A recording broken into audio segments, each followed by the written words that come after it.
യേശുക്രിസ്തുവിന്റെ പരിശുദ്ധമായ നാമത്തിൽ എല്ലാ പ്രിയപ്പെട്ടവർക്കും മോർണിംഗ് ഡ്യൂവിന്റെ പുതിയൊരു പ്രഭാത വചന ധ്യാനത്തിലേക്ക് സ്വാഗതം. കഴിഞ്ഞ ദിവസങ്ങൾ വളരെ അനുഗ്രഹിക്കപ്പെട്ട ആത്മീക വചനചിന്തയിലൂടെ കടന്നു പോകാൻ തക്കോണം ദൈവം നമ്മെ സഹായിച്ചു.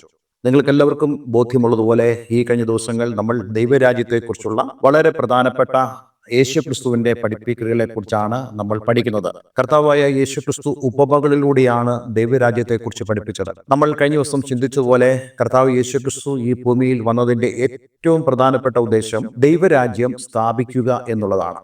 ദൈവരാജ്യം എന്ന് പറയുമ്പോൾ നിങ്ങൾക്ക് ഓർമ്മയുണ്ടെന്ന് ഞാൻ കരുതുന്നു. കർത്താവ് യേശുക്രിസ്തു രാജാവായി തീർന്ന് യേശുക്രിസ്തുവിന്റെ പ്രജകളായ നമ്മൾ ഓരോരുത്തരും അഥവാ ദൈവമക്കൾ കർത്താവ് യേശുക്രിസ്തുവിനെ രക്ഷകനും കർത്താവും ദൈവമായി സ്വീകരിച്ച് അവന്റെ രാജ്യത്തിലേക്ക് പ്രവേശിച്ചതായ ആളുകൾ കൂടിയുള്ളതായ ഒരു ആത്മീക മണ്ഡലമാണ് ദൈവരാജ്യം എന്ന് പറയുന്നത്. അത് കർത്താവ് യേശുക്രിസ്തു ഈ ഭൂമിയിൽ വന്നപ്പോൾ അവൻ അത് സ്ഥാപിച്ചു. ആ ദൈവരാജ്യത്തെക്കുറിച്ചുള്ള അറിവുകൾ നമുക്ക് നൽകുക എന്നുള്ളതാണ് കർത്താവ് യേശുക്രിസ്തുവിന്റെ ഈ ഉപമകളിലൂടെയുള്ള പഠിപ്പിക്കലിന്റെ പ്രധാനപ്പെട്ട ഉദ്ദേശം. തീർച്ചയായിട്ടും ദൈവരാജ്യത്തിന്റെ ആ മർമ്മങ്ങളെ, ആ രഹസ്യങ്ങളെ അറിയുവാൻ തക്കവണ്ണം ദൈവം നമുക്ക് വരം നൽകിയിരിക്കുകയാണ്. അതുകൊണ്ട് തന്നെയാണ് നമ്മൾ ഈ ദിവസങ്ങളിൽ ദൈവരാജ്യം എന്നുള്ള വിഷയത്തെക്കുറിച്ച് ചിന്തിക്കുന്നത്. കഴിഞ്ഞ 2 ദിവസങ്ങളായിട്ട് 2 പ്രധാനപ്പെട്ട ഉപമകളെ കുറിച്ചാണ് ഞാൻ നിങ്ങളോട് സംസാരിച്ചത്.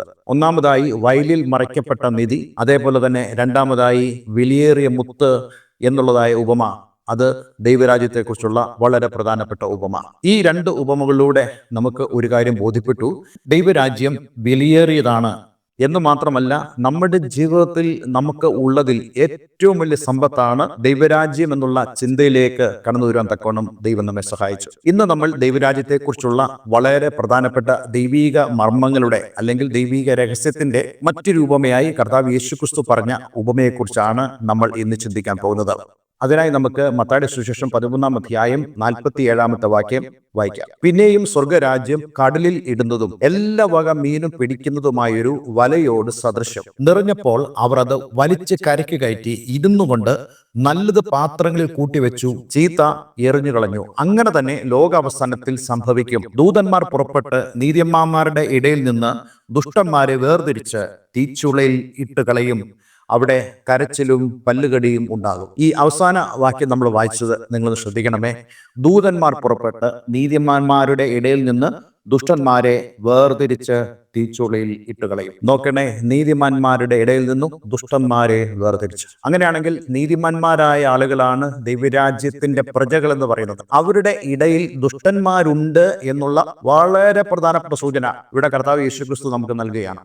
ഇന്ന് പലരും ദൈവസഭയിൽ എന്തുകൊണ്ടാണ് ദുഷ്ടന്മാർ ഉള്ളത് എന്ന് പലപ്പോഴും നമ്മൾ ആലോചിക്കാറുണ്ട്. പല ആളുകളും ദൈവസഭകളിൽ ഇപ്രകാരം ദുഷ്ടത പ്രവർത്തിക്കുന്ന ആളുകൾ അവരുടെ ദുഷ്ടത വളരെ വഷളായി പെരുകുമ്പോൾ വളരെയധികം നമ്മൾ നിരാശരായി തീരാറുണ്ട്. നമ്മൾ ചിന്തിക്കുന്നു, ദൈവമേ എന്താണ് ഇങ്ങനെ, ഇത് ദൈവസഭയാണോ എന്നൊക്കെ നമ്മൾ ചിന്തിക്കാറുണ്ട്. നോക്കൂ, കർത്താവ് യേശുക്രിസ്തു ഇന്നേക്ക് 2000 കൊല്ലങ്ങൾക്ക് മുമ്പ് തന്നെ ഈ ഒരു കാര്യം വളരെ വ്യക്തമായി പറഞ്ഞു.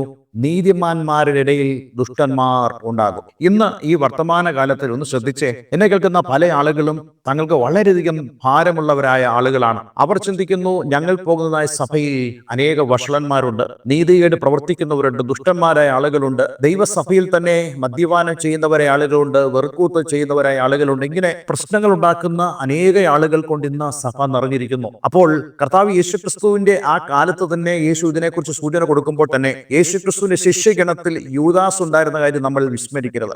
തീർച്ചയായിട്ടും യേശുക്രിസ്തു തന്റെ മുന്നറിവിൽ യൂദാസ് എങ്ങനെയായി തീരും, അവൻ എങ്ങനെയുള്ളതാണെന്ന് യേശുവിന് അറിയാമെങ്കിലും തന്റെ പിതാവിന്റെ ഇഷ്ടത്തിന്റെ ഭാഗമായിട്ടാണ് യൂദ ഈ ഒരു പദവിയിലേക്ക് കടന്നു വരുന്നത്. എന്നാൽ നമ്മളൊരു കാര്യം മനസ്സിലാക്കണം, യേശുക്രിസ്തുവിന്റെ ശിഷ്യന്മാരുടെ കൂട്ടത്തിൽ ഇപ്രകാരം ഒരു യൂദ ഉണ്ടായിരുന്ന പോലെ തന്നെ ആദിമസഭയുടെ പശ്ചാത്തലത്തിലും ഇതുപോലെ തന്നെ ദുർനടപ്പകരായ ആളുകൾ, ഇതുപോലെ വഷളന്മാരായ ആളുകൾ ധാരാളമായി ഉണ്ടായിരുന്നെന്നും നമ്മൾ മറക്കരുത്. നോക്കൂ, ഇവിടുത്തെ ഈ ഉപമയിൽ യേശുക്രിസ്തു വളരെ വ്യക്തമായി പറയുന്നു, സ്വർഗരാജ്യം കടലിൽ ഇടുന്നതും എല്ലാ വക മീനും പിടിക്കുന്നതുമായ ഒരു വലയോട് സദൃശ്യം.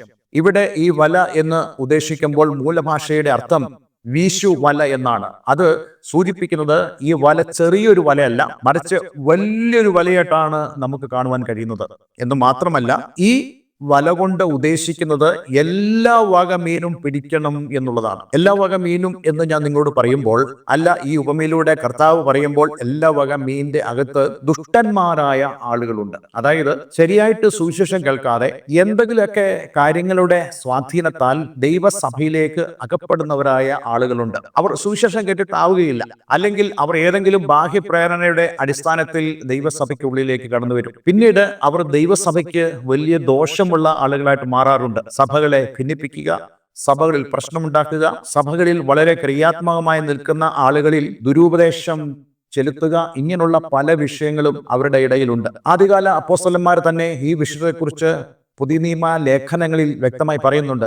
നമ്മൾ അതിന്റെ ചില വാക്യങ്ങൾ ഇന്ന് പരിശോധിക്കുവാൻ ആഗ്രഹിക്കുന്നു. 1 കൊരിന്ത്യർ 5-ാം അധ്യായം അതിന്റെ 1-2 വാക്യങ്ങളിൽ അപ്പോസ്തലൻ പൗലോസ് അന്നത്തെ സഭയിൽ ഉണ്ടായിരുന്ന ഒരു ദുർനടപ്പുകാരനെ കുറിച്ച് പറയുന്നു. അവൻ തന്റെ അപ്പന്റെ ഭാര്യയെ വെച്ചുകൊള്ളുന്നു പോൽ അത് ജാതികളിൽ പോലും ഇല്ലാത്ത ദുർനടപ്പ് തന്നെ, എന്നിട്ടും നിങ്ങൾ ചീർത്തിരിക്കുന്നു.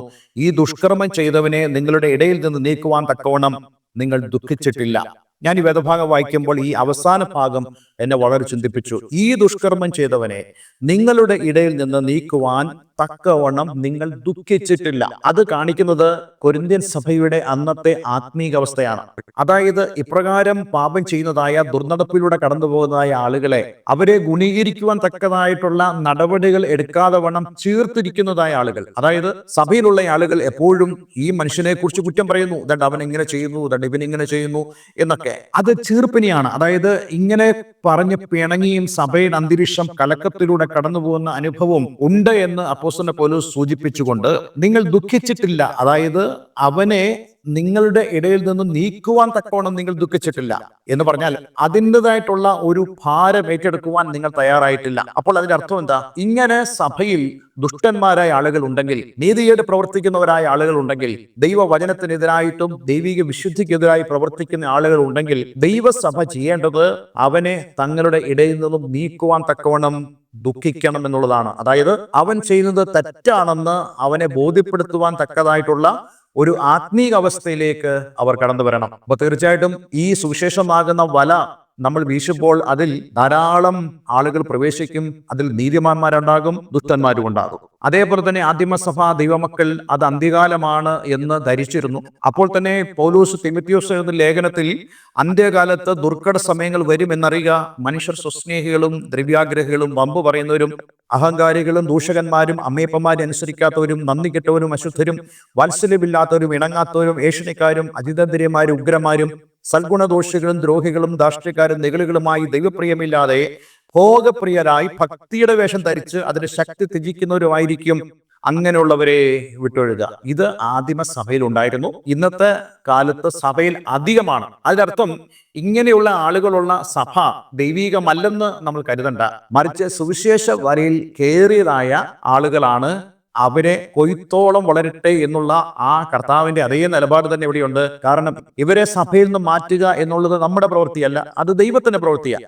പക്ഷേ അതേസമയം തന്നെ അവർ നമ്മുടെ സഭയിൽ നിന്നും നീങ്ങുവാൻ തക്കണമായി നമ്മൾ ദുഃഖിക്കേണ്ടത് ആവശ്യമാണ്. അവയോർത്ത് പ്രാർത്ഥിക്കാനും അവരോട് സംസാരിക്കാനും ദൈവസന്നിധിയിൽ അവർക്ക് വേണ്ടി ഇടവിൽ നിൽക്കാനും നമുക്ക് കഴിയേണ്ടതും വളരെ ആവശ്യമാണ്. നമ്മൾ ഒരിക്കലും ചീർത്തിരിക്കാൻ പാടില്ല. അവരെ പ്രതി സഭയുടെ ആത്മീയ അന്തരീക്ഷം വഷളാകുവാനോ അല്ലെങ്കിൽ ആ ഒരു നിലവാരത്തിലോ നമ്മളായിരിക്കാനും ഇടയാകരുത് എന്നുള്ള വളരെ പ്രധാനപ്പെട്ട സൂചന നമുക്കിവിടെ കാണാൻ കഴിയുന്നുണ്ട്. അതേപോലെ തന്നെ വർദ്ധിച്ചു വരുന്നതായ ദുരുപദേശങ്ങൾ, അത് സംബന്ധിച്ചും പുതിയ നിയമത്തിൽ വാക്യമുണ്ട്. ആ വാക്യം കൂടെ ഞാൻ വളരെ വേഗത്തിൽ വായിച്ച് മുന്നോട്ട് പോകാൻ ആഗ്രഹിക്കുന്നു. അപ്പോസ്തലനായ പത്രോസ് എഴുതിയ 2-ാം ലേഖനത്തിൽ 2-ാം അധ്യായം അതിന്റെ 1-2 വാക്യങ്ങൾ വായിക്കുമ്പോൾ, എന്നാൽ കള്ളപ്രവാചകന്മാർ ജനത്തിന്റെ ഇടയിൽ ഉണ്ടായിരുന്നു. അപ്പോൾ കള്ളപ്രവാചകന്മാർ ഉണ്ടാകുക എന്ന് പറയുന്നത് ഒരു അത്ഭുതകരമായ കാര്യമല്ല. ഇത് ആദിമ സഭയിൽ തന്നെ ഉണ്ടായിരുന്നു. അങ്ങനെ നിങ്ങളുടെ ഇടയിലും ദുരുപദേഷ്ടക്കന്മാർ ഉണ്ടാകും. അവർ നാശകരമായ മതഭേദങ്ങളെ നുഴയിച്ച് തങ്ങളെ വിലയ്ക്ക് വാങ്ങിയ നാഥനെ തള്ളിപ്പറഞ്ഞ് തങ്ങൾക്ക് തന്നെ ശീഘ്രനാശം വരുത്തും.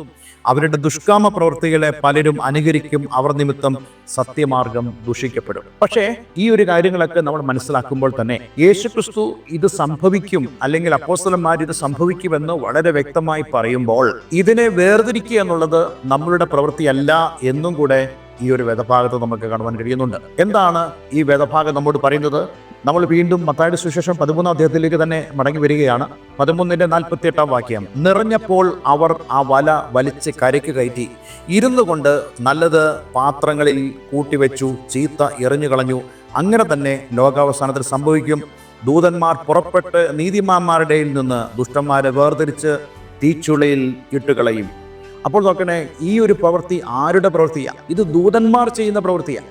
പക്ഷെ ഇന്ന് നമുക്ക് കാണാൻ കഴിയുന്നത് പലരും ഈ ഒരു ശുശ്രൂഷ ചെയ്യുന്നുണ്ടെന്നുള്ളതാണ്. അവരുടെ പ്രസംഗങ്ങൾ മിക്കതും തന്നെ ഇങ്ങനെയുള്ള ദുരുപദേശകന്മാർക്കെതിരെയുള്ള പ്രസംഗങ്ങളാണ്. വേണ്ടതല്ല ഞാൻ പറയുന്നത്. പക്ഷെ ഇങ്ങനെ നമ്മൾ പ്രസംഗിക്കുന്നതിലൂടെ പലപ്പോഴും സംഭവിക്കുന്നത് സഭകളിൽ ആത്മീക വർധന ഉണ്ടാകുന്നില്ല. അതായത് നീതിമാന്മാരായ ആളുകൾ അവരുടെ ആത്മീക വളർച്ചയിലേക്ക് പ്രവേശിക്കാതെ വണ്ണം സഭയിലുള്ളതായ ഇങ്ങനെയുള്ള അനീതിയുള്ളവരുടെ നേരെ പലപ്പോഴും മാനുഷികമായി പ്രതികരിക്കുന്നതായ സംഭവങ്ങൾ നമുക്ക് ധാരാളമായി കാണുവാൻ സാധിക്കും. അനീതിക്കെതിരെ നമ്മൾ ശബ്ദം ഉയർത്തണം, ദുരുപദേശങ്ങൾക്കെതിരെ നമ്മൾ ശബ്ദം ഉയർത്തണം.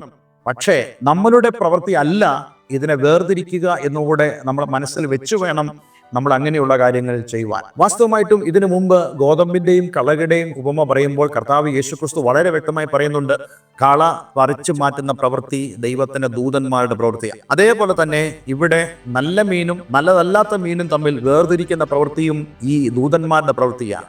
എന്നാൽ അന്ന് വരെയും, അതായത് കർത്താവ് യേശുക്രിസ്തുവിന്റെ വരവ് വരെയും സഭകളിൽ ദുഷ്ടന്മാർ ഉണ്ടാകും, നീതികെട്ടവർ ഉണ്ടാകും, കള്ളപ്രവാചകന്മാർ ഉണ്ടാകും, ദുരുപദേശം ഉണ്ടാകും എന്നുള്ള വളരെ വ്യക്തമായ സൂചന നമുക്കിവിടെ കാണുവാൻ കഴിയും. അതുകൊണ്ട് എന്നെ കേൾക്കുന്ന പ്രിയമുള്ളവരെ, വിശുദ്ധൻ ഇനി തന്നെ വിശുദ്ധീകരിക്കട്ടെ, അശുദ്ധൻ ഇനിയും അശുദ്ധനാകട്ടെ.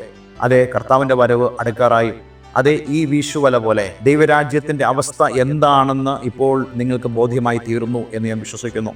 അതുകൊണ്ട് നമ്മളുടെ സഭകളിൽ നമ്മൾ ഉൾപ്പെട്ട ദൈവരാജ്യത്തിൽ ഇങ്ങനെയുള്ള അനീതിയുള്ള ആളുകളെ, ദുഷ്ടന്മാരായ ആളുകളെ കാണുമ്പോൾ നിങ്ങളുടെ ആത്മീകത കുറഞ്ഞു പോകരുത്. മറിച്ച് നിങ്ങളെ തന്നെ വിശുദ്ധീകരിച്ച് മുന്നോട്ട് പോകേണ്ടത് വളരെ ആവശ്യമാണ്. അതിനായി കർത്താവ് നമ്മെ സഹായിക്കട്ടെ എന്ന് ഞാൻ ആഗ്രഹിക്കുന്നു, പ്രാർത്ഥിക്കുന്നു. ഒരു നിമിഷം നമുക്ക് പ്രാർത്ഥിക്കാം. സ്വർഗ്ഗപിതാവേ, ഇന്ന് ഞങ്ങളെ കേൾപ്പിച്ച വളരെ മനോഹരമായ സന്ദേശത്തിനായി സ്തോത്രം. കർത്താവേ, സുവിശേഷ വലയിൽ നല്ല മീനും അല്ലാത്തതുമായ അനേകം എണ്ണമുണ്ടെന്ന് ഞങ്ങൾ അറിയുന്നു. പലപ്പോഴും ഞങ്ങൾ നല്ലവരല്ലാത്ത ആളുകളെ നോക്കിക്കൊണ്ട്, ദുരുപദേശം പറയുന്ന ആളുകളെ നോക്കിക്കൊണ്ട്, സഭയിൽ ഭിന്നത വരുത്തുന്ന ആളുകളെ നോക്കിക്കൊണ്ട് ഞങ്ങൾ ചീർത്തിരിക്കുന്നതായ അനുഭവങ്ങളുണ്ട്. ഞങ്ങളെ തന്നെ ആത്മീയമായ നിലയിൽ നിന്നും താഴേക്ക് പോകുന്നതായ അനുഭവങ്ങളുണ്ട്. കർത്താവെ, അതിൽ നിന്നെല്ലാം മാറി ഇത് ദൈവത്തിന്റെ പ്രവൃത്തിയാണെന്ന് മനസ്സിലാക്കിക്കൊണ്ട് ദൈവത്തിന്റെ ദൂതന്മാർ അന്ത്യകാലത്ത് ചെയ്യാൻ പോകുന്ന ഈ പ്രവൃത്തിയെ ഞങ്ങൾ അതിനായി തന്നെ ഏൽപ്പിച്ചുകൊണ്ട് ഞങ്ങളുടെ ആത്മീക ജീവിതം, ക്രിസ്തീയ ജീവിതം ഏറ്റവും ഭംഗിയായി പൂർത്തീകരിപ്പാൻ അങ്ങ് ഞങ്ങളെ സഹായിക്കണം. ഈ ദൈവരാജ്യത്തിലേക്ക് ഞങ്ങളെ കൂട്ടിവരുത്തതിനായി ഞങ്ങൾ നന്ദി പറയുന്നു. പ്രാർത്ഥന കേട്ടതിനായി നന്ദി. യേശു ക്രിസ്തുവിൻ നാമത്തിൽ തന്നെ ആമേൻ, ആമേൻ. ഇന്നത്തെ വചനം നിങ്ങളുടെ ജീവിതത്തിൽ വലിയ അനുഗ്രഹത്തിന് കാരണമായി തീർന്നു ഞാൻ വിശ്വസിക്കുന്നു. ധാരാളം കാര്യങ്ങൾ ഈ ഭാഗത്തുനിന്ന് എനിക്ക് പറയാനുണ്ട്. നിങ്ങൾക്ക് കൂടുതലായി ദൈവവചനം പഠിക്കാൻ ആഗ്രഹമുണ്ടെങ്കിൽ, ആത്മീയ കൂട്ടായ്മയ്ക്കായി താല്പര്യമുണ്ടെങ്കിൽ ദയവായി എന്നെ വിളിക്കുക. നമുക്ക് ദൈവവചനം കൂടുതൽ പഠിക്കുവാൻ ദൈവം നമ്മെ സഹായിക്കട്ടെ. എല്ലാവരും ദൈവം അനുഗ്രഹിക്കട്ടെ. Have A nice day. God bless you all.